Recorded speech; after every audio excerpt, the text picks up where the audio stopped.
En manchette aujourd'hui, 27,4 millions pour l'emploi dans Chaudière-Appalaches. Mallette fait connaître le premier récipiendaire de son prix de la relève et un succès pour le premier symposium énergie.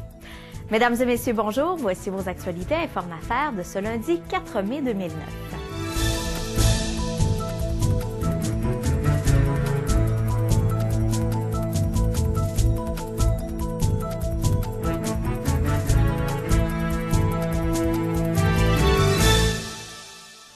Québec a confirmé récemment les sommes qui seront investies dans le pacte pour l'emploi plus dans la région Chaudière-Appalaches.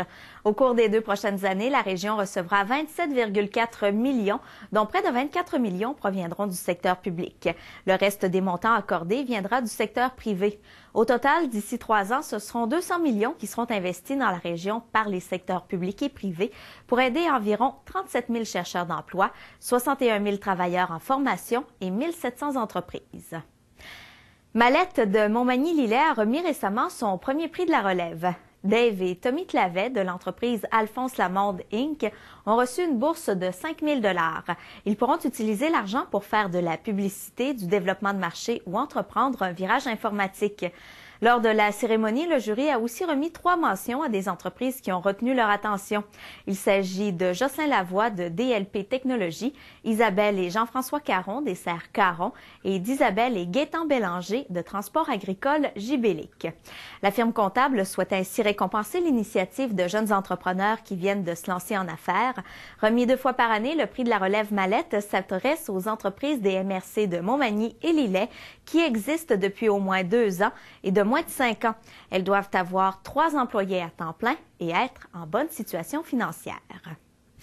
Le premier symposium énergie qui s'est déroulé à Saint-Gervais dans Bellechasse à la fin avril a été un franc succès. Plus de 150 personnes, qu'ils soient élus dans le monde des affaires, des professionnels ou même des citoyens, ont assisté aux nombreuses conférences données par les spécialistes présents sur les lieux. Le président d'honneur et océanographe de renommée internationale Louis Fortier a entretenu les participants sur les conséquences des changements climatiques et les moyens pour les contrer. Il avait d'ailleurs exprimé clairement son point de vue à ce sujet lors du lancement de la programmation. À l'heure actuelle, on est des leaders en énergie, grâce à l'hydroélectricité essentiellement. On est dans une position de choix. Est-ce qu'on va rester assis sur nos lauriers ou est-ce qu'on va vraiment s'impliquer dans ce qui s'en vient, la transformation de notre civilisation qui s'en vient et quel rôle qu'on va jouer? Je suis convaincu que c'est par des initiatives régionales.